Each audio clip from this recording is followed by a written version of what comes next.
if I promised to give you this and didn't, and you didn't pay it back to me, how could I lost anything? I never gave it to you in the first place. How could I lose it? How could I lose anything if you never give it back? In fact, we'll just do that. I promised to give you the pin. Take it. See, I tricked him, didn't I? Now, if you don't give it back, what have I lost? So how could you have a loss? Now, I've had people lie to me, and I think we've got a big lie there. Somewhere on their books they suffered a loss. And they have a real cute little saying. Privatize the winnings and publicize the losses. So the only way we could possibly give them the money was to borrow the money from them to give it to them. Because there's no way we get. The government can't create any money. We can't create any money. So where would we get the money to pay the bankers when they're the only ones that can create it? The only way we can get it from them is to borrow it. So if we give it to them, somebody had to borrow it from them first. So where did all the money go from the housing crisis? Good question. Where is it? Good question. Maybe it never ever actually happened. Have you ever been lied to? Have you ever always known when you've been lied to? Not always, but...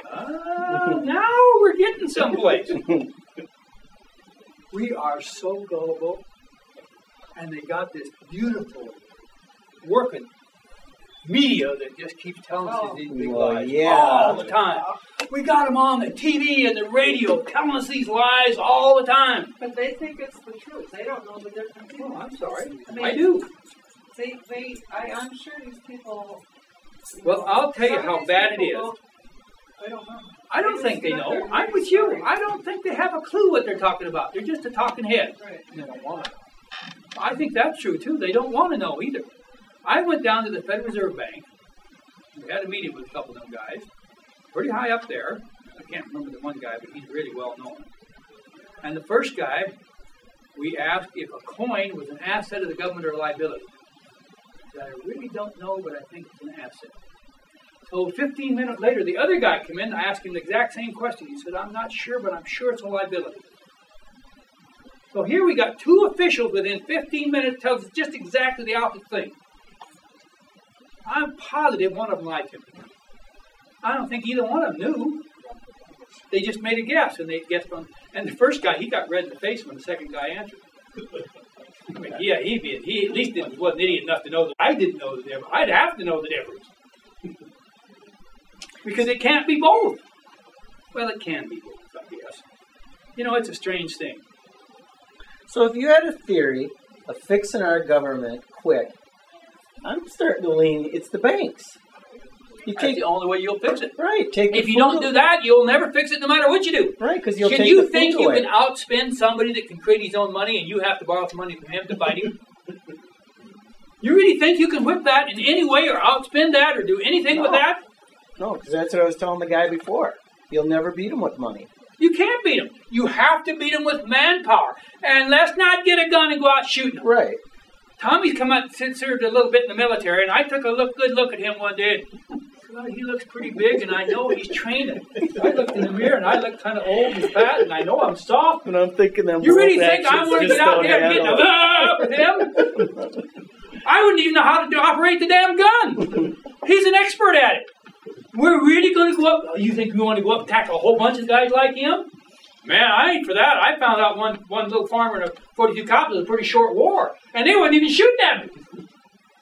You think I want to go after a whole army full of them guys that's well trained and know how to tear their guns back and how many seconds can you take it apart and put it back? Don't answer that. I know I couldn't do it. Mr. Dale, I have a question for you. Sure. And I don't know if you're comfortable answering it, but is there a particular name that you can give us for this bill that you're trying to get passed? Yes, it's House File 888. 888s? 38. HR? Yes, 8 or HL. HL? House File. I'll grab one. I think it actually is titled House File. It's not really a resolution, but to be HR. And this would state that Right, yes. You can go on the internet and get a copy of it. I have a copy here someplace. Just give me a minute to dig it out and I can do it. Can you find it on your website? No, I don't think it's on there. It should be. It's not. If Tommy ever gets it done, it will be. That's Tommy's fault. So then what's the purpose of them debasing the currency like they are, since they're going to create more fiat money? Then why? So they're creating more, they want inflation. So Now that will ultimately become back in balance on their balance sheets? I don't think so. In the first place, you used the wrong word. Okay.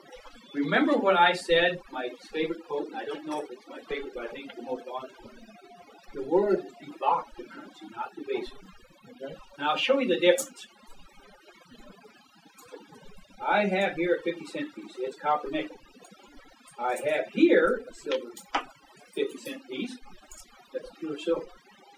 Now, this is the debased coin. Because there's less in the middle of it. But debauch means to make corrupt and immoral. The only way you can make money corrupt and immoral is change it from an evidence of wealth to an evidence of interest-bearing debt. When you've done that, now you've debauched the currency. It isn't debasement that changed the laws of economics. It's a debauchment from changing it from wealth to debt. And that's what they did when they changed it from silver and gold to paper. It wasn't because one was metal and the other was paper. It was because one represented your production and the other one represented how much you owed the bank. Once you get that in your head and really understand that, now you know what the real problem is.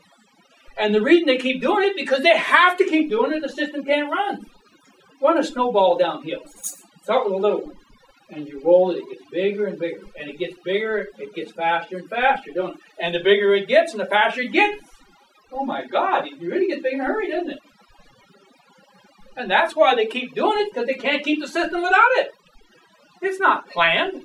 I'm willing to bet Obama don't have enough knowledge about money. I was trying to think of something that small. I'm not saying he isn't a brilliant speaker. I'd love to be able to speak like he can. But I'll bet you he don't know enough about money. If it was dynamite, he couldn't even blow his own nose. Yeah, but do any of them? No. Right. I went personally up to St. Cloud to see an economist. He's teaching it in college at St. Cloud, economics. And we asked him about this, and he said, well, yeah, they do fractional reserve banking, and they do it by actually loaning deposited money. I said, well, that's mathematically impossible. How do you do that? Oh! And I said, well, not only that, why do they want the money back? He always worried. Everybody worried about the banker not getting the money back. Well, if he gets it back, what's it for? It ain't no good to it. He just destroys it anyway. You don't use it. Can't use it because if it ever gets paid back, the debt goes away, the money supply goes away, and there ain't no more to be borrowed anyway. He creates more. What does he want it back for? He only wants it out there because then he gets interest. As soon as it's back, he don't get any interest. He don't have the principal, he don't get any interest either way. They don't have a clue what the heck they're talking about. And the only reason I do is because I started out with a question. How in the hell can I produce so much wealth and never get a head of cash? There's got to be something here I'm not understanding. So I started out trying to know what it was. And when Russell Muck told me, I said, I wonder what the hell the consequences of this is. I borrow 100, I give back 110. I'm supposed to live on 100 of it and save 10 of it. Wait a minute here. I'm about I'm about $20, $40 in the hole before I even get started. Right. Now I can produce more cows. That was no problem. And when they raised the interest, I took that cow and at first I prayed over and that didn't work. I kicked the snot out of her and that didn't work. I couldn't do anything to make her have triplets. I hope I do entertain you just a little because I really try to. I love to have a good time. I'm a real happy type character until you start kicking the crap out of me. I get real upset. I never could stand being hit. I guess I got that from my dad. All you have to do is make my dad know it's hitting with the nose. I know what you told the cops. I know what you said. You probably looked them square in the eye and says, your mom didn't like farmers, did she? No, actually I didn't. What really happened was I got into it. The minute I got into it, they foreclosed. But I'd never missed a payment, didn't even have one. But when they went to court, they said to the judge, well, actually, we can't foreclose on him because he's not in default. So we want you to set aside the contract so we can foreclose on him. So the judge set aside the contract, then they used the contract to foreclose.